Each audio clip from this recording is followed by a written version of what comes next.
Doctor MP Singh आप सभी का स्वागत करता हूं।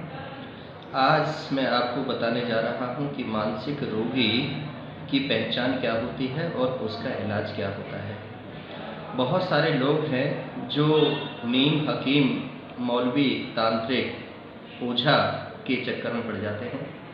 कुछ धागे के चक्कर में पड़ जाते हैं तो कुछ तबीज़ के चक्कर में पड़ जाते हैं और अपना घर बार लुटा देते हैं और बहुत ज़्यादा परेशानियों का सामना करना पड़ता है।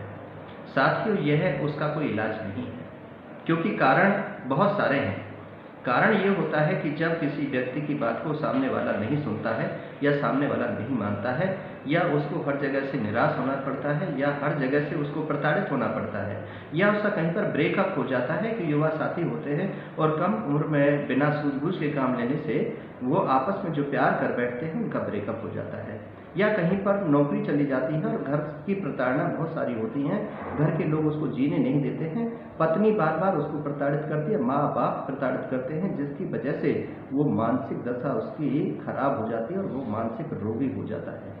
साथियों, इसमें सबसे बड़ी ज़रूरत होती है इंसान को प्यार देना चाहिए, इंसान को सपोर्ट करना चाहिए। यदि इस प्रकार की स्थिति पैदा हो रही है, घरेलू स्थिति में यदि है तो सामंजस्य बैठाना चाहिए, उस आदमी के मान सम्मान को बरकरार रखना चाहिए। यदि आप ऐसा करोगे तो सुसाइड कर लेगा, वो कहीं जाकर के मर जाएगा और उसकी मनोदशा खराब होगी। तो वो हो सकता है कि खा रहा है तो खाता रहे, सो रहा है तो सोता रहे, ना उसको सोने की चिंता होगी, ना उसको पीने की चिंता होगी, ना खाने की चिंता होगी। कई बार जब उससे गुस्सा आएगा तो दीवारों में भी मुक्का मारेगा और कई बार यदि उसको पता नहीं चलेगा कि ये मेरी माँ है, ये मेरा बाप है, ये मेरे भाई है, ये मेरी बहन है, वो किसी को भी मार सकता है। मानसिक रोगी के लिए सबसे बड़ी बात होती है कि उसको प्रॉपर प्यार दें, उसके मन की जानें और जितना आप उसके साथ प्यार से रह सकते हैं, उसको सपोर्ट कर सकते हैं, उन सब बातों को उसके साथ में शेयर करें। साथियों, नीम हकीम के पास नहीं होता है ऐसा कोई भी इलाज। यदि आप एलोपैथी में जाते हैं तो उसके पास भी वो सोने की दवाई दे देता है, जिससे कि व्यक्ति सोता रहता है। सोना भी इसका कोई इलाज नहीं है। किसी भी व्यक्ति के पास में इसका इलाज नहीं है। इसका सिर्फ इलाज है कि जो स्थिति पैदा हुई है उसका कारण जानें, उसको समझें और उस स्थिति पर काबू पाएं, उससे उसे निजात दिलाएं और उसको इस स्थिति में से बाहर निकालें। ये हम सबकी मॉरल ड्यूटी बन जाती है। यदि हम सभी ने मिलकर के ऐसा नहीं किया, उल्टा सीधा उसके साथ बोलते रहे, उसको घर में यदि इधर से उधर की बातें करते रहे तो और उसके दिमाग में डिप्रेशन पैदा हो जाएगा, फोबिया पैदा हो जाएगा, एंग्जाइटी हो जाएगी और उस फोबिया के अंदर उसको डर लगने लगेगा, अपनों से ही डर लगने लगेगा। अपनों से ही उसको इतना डर लगेगा कि वो दूर से ही आते हुए ऐसा लगेगा कि मुझे मारेंगे, मुझे पीटेंगे, मुझे बंद कर देंगे, मुझे ये कर देंगे, मुझे वो कर देंगे।